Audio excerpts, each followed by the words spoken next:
ir pirmą kartą teatro scenoje pristato spektaklį Bomba arba Ariel pagal jos pjesę. Apie projektą, kūrybinius ieškojimus ir spektaklio premjerą studijoje kalbėsime su spektaklio režisierė Rita Urbanavičiūtė. Sveiki, ponia Rita. Sveiki. Ir aktoriais Gabrielė Kuodytė. Sveiki, Gabrielė. Ir Sauliumi Čėpla. Sveiki, Sauliau. Labą rytą. Pirmiausia, norėtųsi klausti iš tiesų, kodėl buvo toks pasirinkimas. Apskritai dramos kūriniai Jurgos Ivanauskaitės nėra dažnai statomi scenose. Kodėl toks pasirinkimas buvo? Čia klausimas be abejo režisieriai. Tos pjesės yra pakankamai sudėtingos, kad jas inscenizuoti. Reikalingas labai savitas matymas. Šita pjesė, jinai pasirodė man artima, ta prasme, nes visos jos pjesės, kiek aš skaičiau, jos man per daug sudėtingos atrodo. Sakysim taip, jeigu kukliai kalbėt. O jeigu nekukliai? O jeigu nekukliai, tai sakysim, kad šita pjesė yra užkoduota. Joje labai daug šifrų, labai daug intelektinių kodų paslėpta, kaip koks Leonardo da Vinčio kodas iš tikrųjų. Tie personažai, kurie ten veikia, jie yra 6000 metų senumo personažai, nors pavadinti labai šiuolaikiškai, sakysim, Barbelo. Taip, ten koks Asmodėjus, gali būti pravardės kažkokių tai asmenų iš tikrųjų. O iš tikrųjų tai yra agnostikai. Tai aukštesnis tikėjimas yra, aukštesnė vertybė dvasinė yra iš tikrųjų, bet visa tai yra perkeliama į šios laikus. Kas būtų, jeigu būtų? Va šiais laikais tie personažai būtų.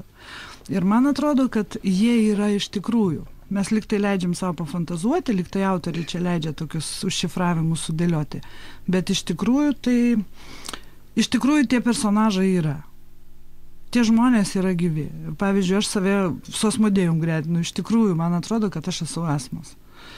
Ir aktorių, kai teko ieškoti, tai ieškojau būtent, kurie turėtų tą kodą. Man atrodo, turi. Jisai tą kodą.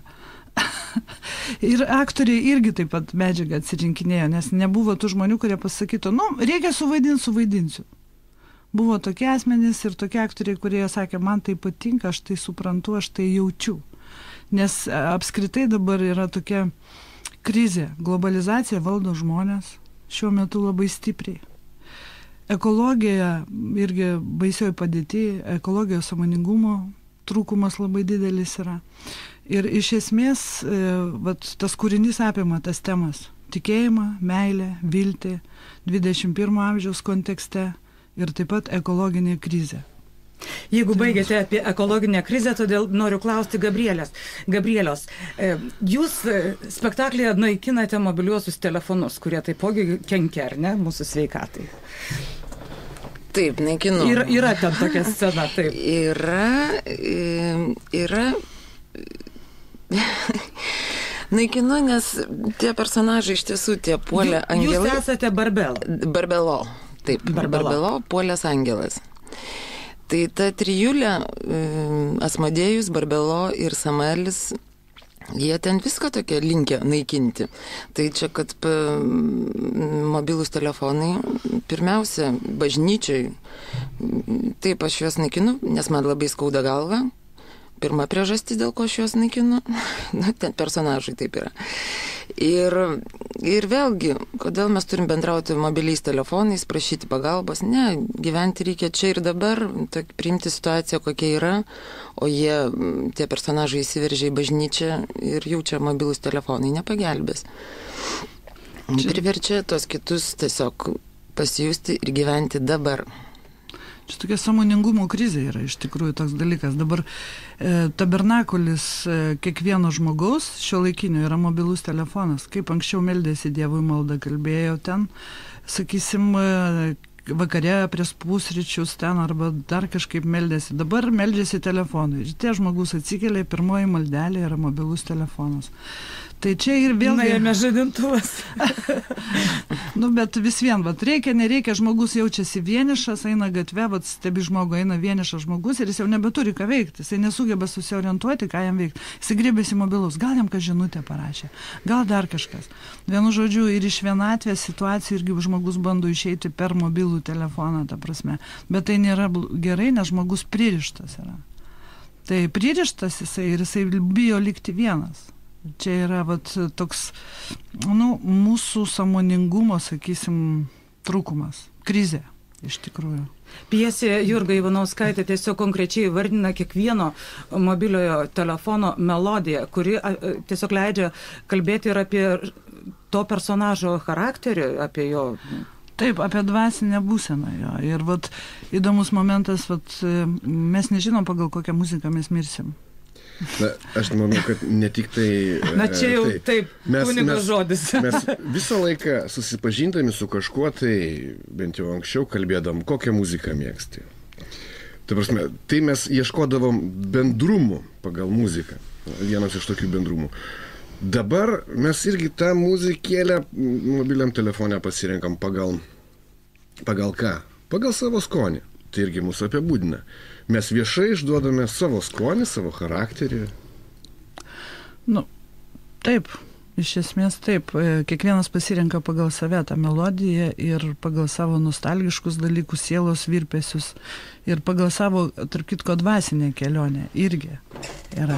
Ir Barbelo ir šio laikų personažas Barbelo, jinai paprasčiausiai yra, sakysim, gatvės mergina, galima taip sakyti, jeigu grubiai, bent didelių niuansų. Bet gražiai ir protinga. Jinai jaučia visą laiką nostalgiją, visą laiką tai, kad jinai ne tai daro, ką reikia daryti apskritai gyvenime, nejaučia savo vietos. Bet dvasinė kelionė jos vis vien vyksta. Ir po bombos sprogimo, atsiveria tikrieji klodai jos dvasinės kelionės iš tikrųjų. Ir visos priežastys. Ir nežinau, ar taip galima išdrįsti pasakyti, bet mes vis dėlto Barbėje atpažįstam Jurgą. Labai stipriai atpažįstam Jurgą. Ir už tai labai taip prieinam atsargiai prie to personažo, labai vertinam jį. Bet ta prasme, Na, aš manau, žiūrovai iš tiesų galės ir patys stebėdami Gabrielios atliekamą vaidmenį vertinti, kiek tos Jurgos yra jos vaidmenyje.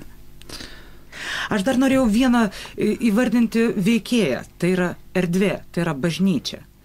Nors Ivanauskaitės pjesė yra parašyta, kad nebūtinai tai turi būti reali bažnyčia, bet jūs imatės būtent tą realią erdvę, kurioje dirba kunigas Justas, šiuo atveju Saulius Čėpla. Taip, bažnyčia, labai svarbu, kad vyktų veiksmas bažnyčioje. Aišku, gali vykti ir ne bažnyčioje. Tada mes daugiau laisvės turėtume, nes mes negalim daug dalykų padaryti bažnyčioje. Ten sukurti erdvės ir taip toliau, nes tai yra sakralinės vietos ir mes jų liesti negalim.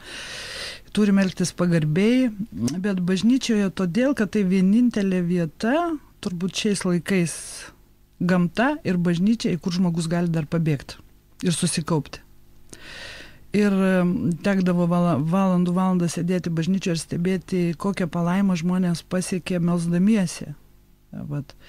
Ir todėl buvo nuspręsta vis dėlto daryti bažnyčioje, nes ta pati pjesė, jinai yra labai sakralinė iš tikrųjų. Ir apie kunigą mes irgi kalbam labai rimtai. Aišku, apie kunigus visokios nuomonės būna, kad šiokia tokia yra nokia ten. Ar pjesėje šiek tiek yra gundomas Barbelo? Taip, jisai yra ir gundomas ir visa kita, bet mūsų kunigas yra misionierius. Jisai vedlys sielų yra. Ir tik tai tiek, kad pabaigoje pjesės jam Samuelis akistatą suveda, o kasgi tu esi? Tu kitų sielas vedi, gelbėji, o kur tavoji eina. Ir išaiškėja, kad per kunigą išaiškėja, kad mūsų gyvenimai yra pragaras čia yra. Ir skaistikla yra čia. Ir rojus yra čia, žemėje. Ir taip patiriama, atpažįstama per kunigą. Žodžiu. Aš noriu klausti Sauliaus, ar jums yra tekę anksčiau vaidinti, įkūnyti kunigą, dvasininką? Ne, man pačiam aišku neteko. Na, nežinau, kodėl sakau aišku, bet neteko, nors tai kunigai kūnyti yra didžiulis iššūkis man pačiam, nes tų kunigų labai daug pažįstamų. Kiekvienas žmogus kunigų yra matęs. Teatre, kine, kunigų privaidinta. įvairių spalvingų, gerai, nelabai gerai, visiškai blogai. Spalvingų, prištampuotų ir įvairiausių tokių. Ir vaidinti, pats kai akis tada susidarai pjesės, kai tai, nagi, o kokį aš kunigą sukurčiau. Pagal viską taip, dvasinga, gera, tokia kuniga siekiamybė, koks iš tikrųjų liktai turėtų būti. Bet kaip yra sunku vaidinti teigiamą personažą, aš dar niekada neįsivaizdavau. Aš viską įsivaizduoju, spalvingas, ten blogas turintis įvairių spalvų. Yra ką vaidinti, o geras, kaip ir gyvenime, geras žmogus labai reikalingas, bet nelabai įdomus. O jūsų užminuota bažnyčia, tabernakulis, čia vat Gabrielė minėjo, taip reikia sudaužyti mobiliuosius, reikia bendrauti, žiūrėti žmonėms į akis. Na, bet čia vėl Ivanauskaitė įveda tą užminavimą tarsi prieš tai, kas buvo prieš tai. Arba... Kur kančia kunigo, kur kančia kunigo. Vienas dalykas, pats kunigas, jeigu čia tik tai taip smulkiai kalbant iš kunigo pozicijų, tai iš tikrųjų ir tie kunigai davedė visą šito žmonės, kad jie jau imasi tokių drastiškų priemonių, tai tas žmogus, tas kunigas prisiema dalį kalties ir ant savęs, savo, kad iki to dėjo žmonija. Reiškia, jūsų bažnyčia yra mušamas ir jaunavedys, spardomas. Taip. Ji yra užminuota. Joje kas nori groja vargonais, kažkoks Polas Angelas, Samuelis. Kas nori, bažnyčia dabar, kas ką nori, tas tą daro. Bet iki to dėjom, kad kas ką nori, tas tą daro. Mes jau nelabai turime tarp kai kurių žmonių šventų dalykų. Užduotas buvo klausimas, kodėl mano bažnyčioje. Kunigas to klausia. Jisai vis dėlto iškelia, kaip ir Hamletas iškelia, būti ar nebūti, jisai iškelia tą klausimą. Kodėl mano bažnyčioje? Kodėl būtent mano bažnyčioje? O atsakymas Samuelio yra netiesioginis. Yra todėl, kad tu dar turi vilties. Reiškia, iššūkis tau gyvenime išmetamas todėl, kad tu dar nemyręs, kad tu dar nežlugęs. Reiškia, tu dar gali pakeisti ką nors gyvenime. Jeigu tu užduodi klausimą, nes tik tai, kaip Gardelis sako, klausimui reikia nusilenkti, atsakymas jau beveik nieko nevertas yra. Tai yra toks momentas, yra, kad jam užduodamas kunigui klausimas yra. Ir kunigas giliai viduj išgyvena tos dalykus. Po to antroji daly, jisai vis bando tą bažnyčią savo surinkti dalimis, pastatyti, atpažinti, jo varpas jau nebeskamba, jisai nebegali atlikti tiesioginių funkcijų, tai kaip košmaras yra iš tikrųjų toks, jis nebegali ir jisai vėl kreipiasi į Samuelį. Kodėl? Sako, todėl, kad tu atsakyk savo klausimą, kas tu esi. Ir jis atsako į tą klausimą, kad vis dėlto gyvenime jam tikriausiai svarbiausia turėjo būti šeima. Aš dar noriu klausti Gabrielios, kaip jūs perskaitėte Jurgos Ivanauskaitės šią pjesę? Ką jūs joje įžvelgėte? Pirmiausia, tai mane visada labai žavėjo Jurgos kūryba ir labai gėda buvo, kad aš iki pasiūlymo čia vaidinti nežinojau, kad jinai rašo pjesės. Ir kai perskaičiau tą pjesę, tas personažas Barbelo man toks artimas pasirodė, kad tiesiog net negalvojus, kas kaip toliau bus, pasakiau, noriu, labai noriu. Iš tiesų labai visada žavėjausi drąsa Jurgos pažvelgti visas tamses žmogaus pusės ir ieškoti vis tiek pačiam blogiausiame šviesos. Tai va tas labiausiai žavi. Drąsios paieškos. Dar vienas niuansas. Jūs mojuojate ginklu. Bažnyčio. Tai dar vienas toks, tarsi... Tai man labiausiai nepatinka šitam spektaklį, ką aš turiu daryti. Kaip minėjau, žmonėm dabar nebeliko šventų dalykų. Bažnyčiai galima ką nori. Spjaudytis, keiktis, šaudytis, muštis. Daroma belekas. Mes bandome sulaužyti ir šitą šventą erdvę. Bet kodėl? Kodėl? Va čia mes ir klausime. O režisierius jumis nesutinka. Aš nesutikčiau, kad mes bandome laužyti. Todėl mes ir ginčiamės pastoviai. Bet ginčuose gimsta tiesa.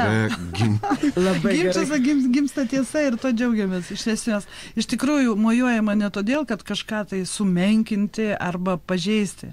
Mojuojama todėl, kad bandoma atpažinti tiesą, suprasti ją. Vat dabar visam pasaulyje pajudėjo baudėjų grupės. Taip, vat kodėl taip yra?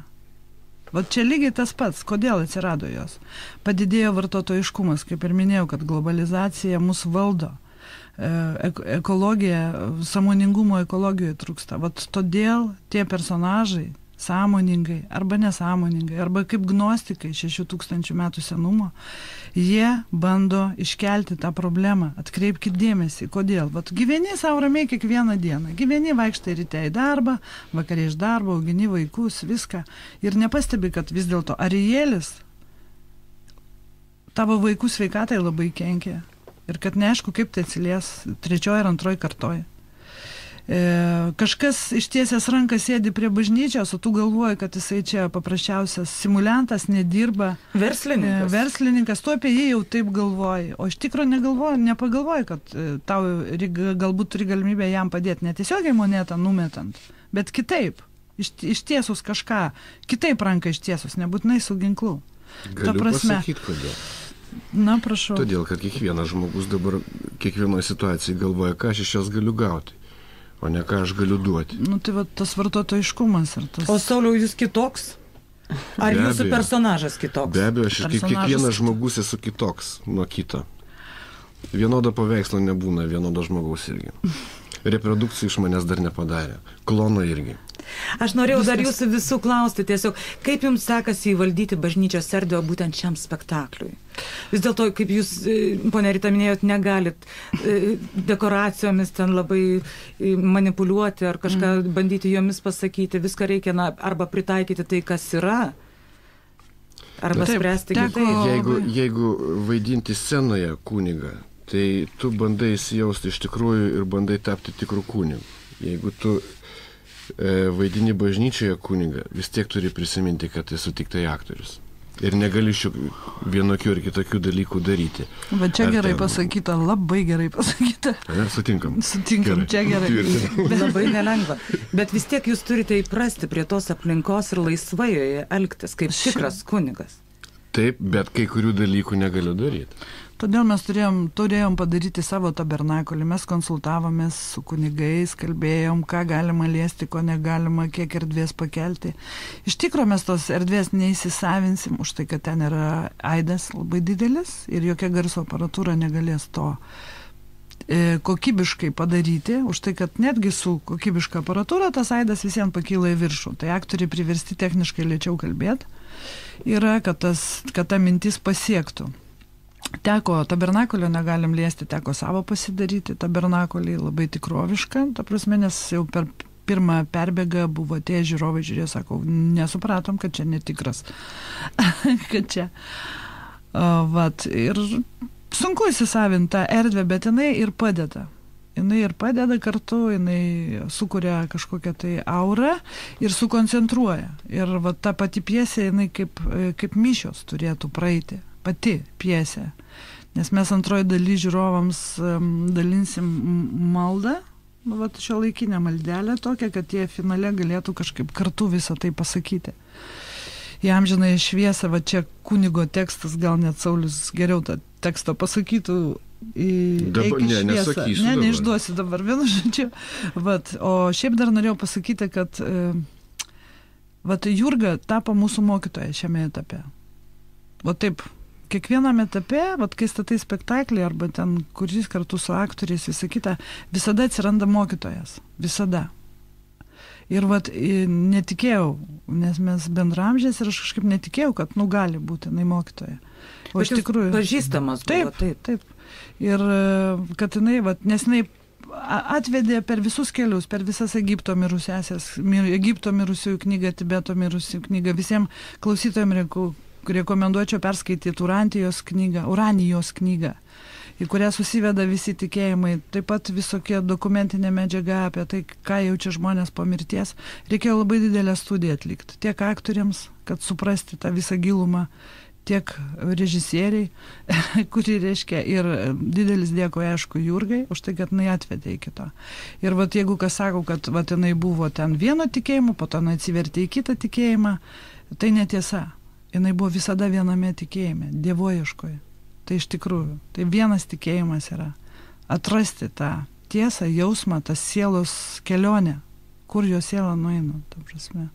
Tai vat, tai tokie vat. Kiek žmonių, tiek tikėjimų, pasakė. Na, pjesėje nedaug yra personažų vaidinančių ir mes galėtume tiesiog, kad ir prabėgom aptarti ir juos, ne tik tuos personažus, kuriuos vaikūnė tiek Gabrielė, tiek Saulius.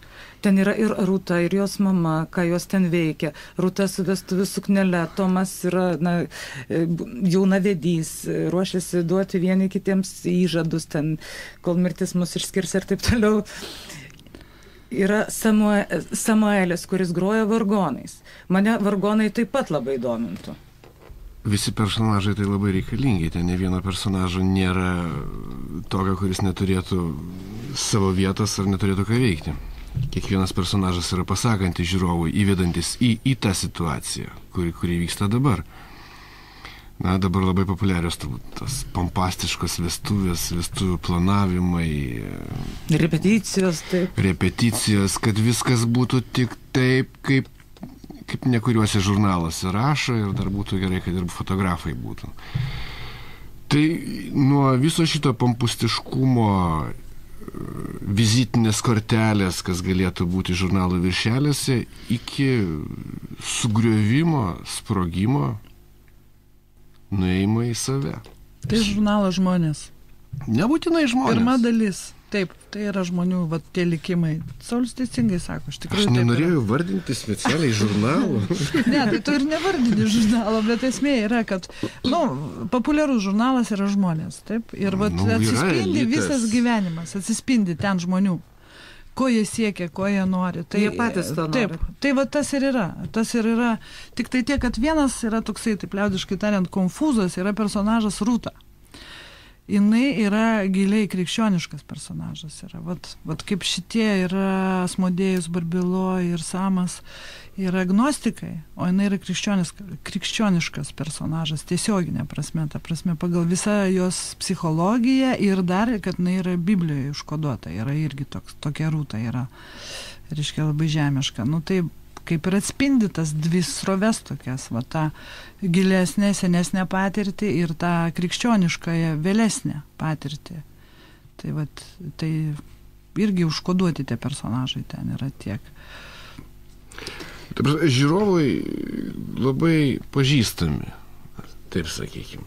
Žiūrovas iš karto yra atpažįstami. Žiūrovas iš karto yra situacijai. Na, dabar vestuvės bažnyčiai. Nežinau, kaip pasijaus, ar kaip dokumentiniam kine. Taip, iš tikrųjų. Repetuoja, kalba repetuoja.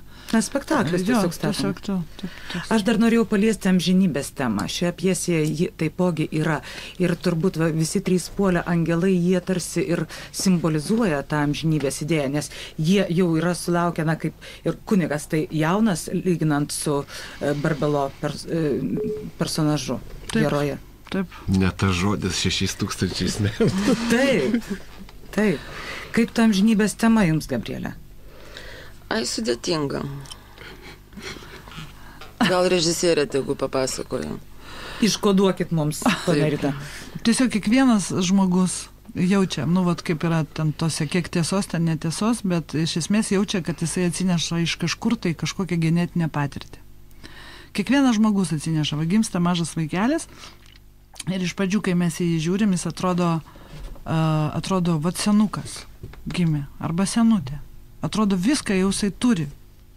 Bet kaip keista, kad po to jisai mokosi vaikščioti, kalbėti, gyventi, po to sensta ir vėl virsta tuo pačiu mažu. Ir va tas amžinybės ratas, va tai va sukasi, iš tikrųjų. Ta tema ir yra, bet iš kažkur mes atsinešam iš savo senelių, prosenelių, iš prosenelių, tą stiprią genetiką kažkokią. Mokslas yra įrodęs, kiek mes 50% ar 60% tos genetikos atsinešam. Tai va čia yra tie mūsų gyvenimai ankstesni. Mes atpažįstam kažkaip tai keistai žmonės. Atrodo, matai pirmą kartą žmogų, o tu jį žinai jau iš anksčiau iš kažkur tai. Iš tikrųjų, pirmą kartą jį matai. O žinai iš anksčiau iš kažkokių ankstesnių gyvenimų, ar iš kur tu jį ten atpažįsti. Ir tas žmogus tave atpažįsta. Ir kartais be žodžių gali susikalbėti su to žmogum paprasčiausiai. Netgi kartais gatvėje prasilenkiai. Arba vat lygiai taip pat buvo su Gabrielė. Aš tiesiog atsikėliau ryte ir jau mane mėnesį laiko kankino, kur man atpažinti Barbelo. Iš kur mane atpažinti, kaip mane atpažinti. Ir kažkas mane paėmė už kupros, pakėlė, rytas gražus buvo, visą laiką, o prie tai aš labai pavargus buvau, aš atsikėliau, ateinu į Čiurlionio mokyklą ir staiga matau stovę. Barbelo? Čia? Sėdėjau. Ir aš kažkaip tai galvoju, jeigu aš dabar neprakalbėsiu, aš padarysiu turbūt klaidą šitai pjesei. Nes, droviuosi taip žmonės gatvėje kalbinti ir ten kažką pasakyti. Ir vienu žodžiu, praėjau vieną kartą, atgal grįžau, žiūriu, galvoju, einu, viskas. Ir pabandžiau prakalbinti. Ir vat atrodo, kad man taip, bent jau atrodo, aš nežinau kaip jie, man atrodo, kad aš tą žmogų jau senai pažįstu. Senai iš kažkur. Virš 600 metų. Virš 6000. Reiškia, nes dar trūksta tų 600 metų iki 7000 metų, kad visi gnostikai, reiškia, susirinktų į vieną bendrą eoną ir tada kažkas keisis, tikroji civilizacija, ar ten tikrasis pasaulio vystymasis prasidės ir taip toliau. Tai kas tam žinybė, sunku pasakyti, ar tai yra paprasčiausiai genų patirtis, ta prasme paveldimumas, ar tai yra aukštesnės jėgos yra. Čia kiekvienas turi per savo dievoiešką atrasti tos dalykus, pajausti. Kurioje bažnyčioje repetavote ir kurioje bus rodomi spektakliai? Rodoma bus Kotrynos bažnyčioje, lapkričio 5 dieną, o į bažnyčias repetuot mūsų neįsileidžia. Aš norėjau klausti, koks buvo santykis būtent... Kažkaip tai čia yra dar šleifas nuo anksčiau. Dėl Jurgos tikėjimo yra tokie niuansai, dar likę, gal aš nenorėčiau apie jos kalbėti, ten buvo dar dėl tie niuansai visokie problemos buvo, bet šiaip kai kurios bažnyčios įsileidžia noriai, bet ten atmosfera ne ta. Įeini, pavyzdžiui, Šventos Trejybės ten prie aušros vartų yra po dešinė, ten graikiškoji ta. Jinai iš kelių tikėjimų buvo daryta, eigoje kurta, ta prasme, per šimtmečius. Ir jie labai nori, bet ten įeini ir jauti, kad netokia atmosfera susikaupus, energija netokia ten ir negali. Kotrynos energija yra išvalyta, ta prasme, per muziką, per garsus, jinai pakankamai švari yra savo energetiškai. Tai jinai daugiausia vilčių teikia mums, ta prasme. O šiaip tai įleidžia, sako, tai valandai įleidžiam ir išeinat iš karto, tyliai. Tai suprantam, kad mums reikia tik tai atpažinti, ar mes galim rodyti bažnyčioje, labai mažą galimybę turim laiko, ta prasme, labai mažai laiko turim, kad visą tai pajausti ir stengiamės. O jums atsakydavo, kai žmonės jau būdavo sužinoję, ar ne, kokia tai pjesė? Taip. Kokia veiksmo vieta, kuo ten viskas kvepia, Saulius ranką kilnoja taip? Taip, kilnoju ranką, nes aš tai galvoju, kad teatras grįžta į bažnyčią. Iš kur jis atsirado, jis ten ir grįžta. Nes teatro ištakos ir yra būtent bažnyčioje. Mes tada vogdavo Kristų prieš Velykas visas 3 naktis. Būdavo spektakliai. Taip, blogiečiai saugodavo Kristaus kūną, geriečiai miestelėnai ar ten eidavo jį pavogti. Tai būdavo teatras, tai teatro užuomazga. Taip. Mes norėtume, kad teatras vėl grįžtų namo, natūraliuoju būdu į bažnyčią. Taip, ir tai simboliška, ir tai daro autorius, ir jis veda, nes jinai viską daro iš esmės, jinai vedžioja mus, iš tikrųjų. Tai yra, jaučiasi tokia jėga. Net negali pasakyti, kai sakot, kodėl pasirinkai tą pjesę. jinai artima dvasiškai, nes kenti kiekvieną dieną išgyveni tas kančias, iš tikrųjų, matai, pergyveni dėl savo vaikų, dėl jų ateities ir kaip čia visa tai bus po 100 metų ir taip toliau. Sako, gyvenk šią dieną. Ši diena turi būti tau svarbiausia. Ir Leonardo da Vinci tą patį kalba, kad kurk šią dieną, bet sunku tą dieną sukurti, kai tu esi visiškai priklausomas nuo vartotojų, ta prasme, nuo vartojimo priklausai. Ir vartojimo tikslas išvalyti tą sielą, kad pas tavė toks įspūdis, kad tave visą laiką kažkas stengiasi išvalyti tai, kad tu turi. Iš tavęs atimti, ta prasme. Ir tu pats atiminė, nes tu bėgi ir bėgi. Ir iš tikrųjų, ta bažnyčia, ir kaip Saulius sako, tikėjimas provokuoja grįžimą į namus, norisi ten grįžti. Iš tikrųjų, ir galbūt, kas ten žino, yra Vilniuje kelios bažnyčios laisvas ir mes pradėjom dėrybas su kultūros ministerija, su savivaldybė, kad galbūt galima vis dėlto teatrą sukurti tokį sakralinį teatrą bažnyčioje. Apleistoje, kurioje jau senai ten nieko nebėra, bet galima menais pakelti. Va taip kaip Kotrina pabudo, atgyjo, į ją įeini, iš tikrųjų gera. Yra menų. Bažnyčiose visi menai klestėdavo. Bažnyčia būdavo meno nešėja, kultūros kleidėja. Taip, kodėl negrįžti prie to pačio? Skaitimai rytoj? Taip. Kur? Kazimiero bažnyčia. Švento Kazimiero bažnyčia. 7:30, 19:30 Kazimiero bažnyčia. O ten gali pakliūti bet kas pasiklausyti? Taip, įėjimas laisvas. Ne? Ir ko gali tikėti žmogus atėjęs į Švento Kazimiero bažnyčią rytoj? Ką jis išgirs? Visą pjesę? Ne, visos, manau, neišgirs, bet dalį ir bent jau didesnė dalį ir susidarys vis tiek nuomonė. Apie ką?